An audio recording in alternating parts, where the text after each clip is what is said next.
Welcome to Telangana వెలుగు. నేను మీ రాజు. రేపటి నుంచి స్విగ్గీ కావచ్చు, అలాగే జొమాటో కావచ్చు, జెప్టో కావచ్చు, ఇవి తర్వాత ఆటోలు, క్యాబులు కూడా బంద్ చేస్తాం, సమ్మెకి వెళ్తున్నాం అని చెప్పేసి కూడా వార్నింగ్ ఇవ్వడం అనేది జరిగింది. నిరవధిక సమ్మెకు పిలుపునిచ్చిన 16 వాహన సంఘాలు.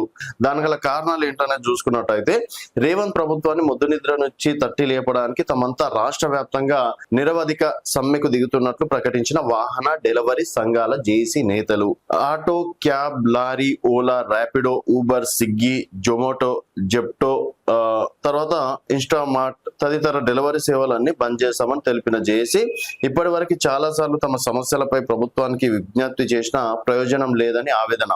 యాప్ ఆధారిత రవాణా సేవలకు ప్రభుత్వం, ప్లాట్ఫామ్ కంపెనీలు కలిసి కనీస బేస్ ఫేర్ తో పాటు ప్రతి కిలోమీటర్ కు ప్రతి నిమిషానికి న్యాయమైన ఛార్జీలు నోటీస్ పై చెయ్యాలి. అలాగే తద్వారా యాప్ ఆధారిత డ్రైవర్లు, డెలివరీ వర్కర్లు, అన్ని గిగ్ ప్లాట్ఫామ్ కార్మికులకు స్థిరమైన ఆదాయం లభించేలా చూడాలి.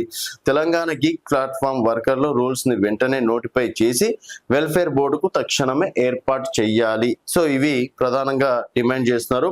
అలాగే మోటార్ వెహికల్ అగ్రిగేటర్ మార్గదర్శకాలను 2025ను పూర్తిగా అమలు చేసి ప్రభుత్వం నిర్ణయించిన కనీస ఛార్జీలకు నోటిఫై చేయాలి.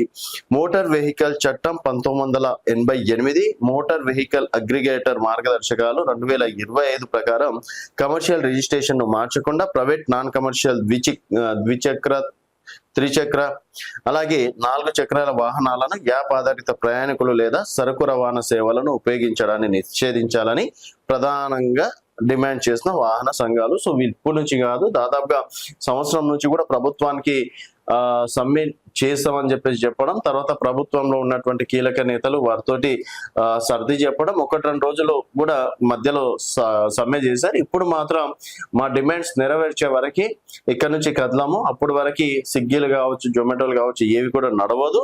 సో ఒకసారి ఇలాంటివి జరిగితేనే మా పవర్ ఏంటో ప్రభుత్వానికి తెలుస్తుంది, మేము ఎంత కష్టపడుతున్నాం అనేది కూడా ప్రభుత్వానికి తెలవడానికి మా సమ్మె అని చెప్పేసి కూడా వాళ్ళు సమ్మె ప్రకటించారు. మరి ప్రభుత్వ పెద్దలు ఎలాంటి నిర్ణయం తీసుకుంటారు అనేది వేచి చూడాల్సిన విషయం. చూస్తూనే ఉండండి తెలంగాణ వెలుగు.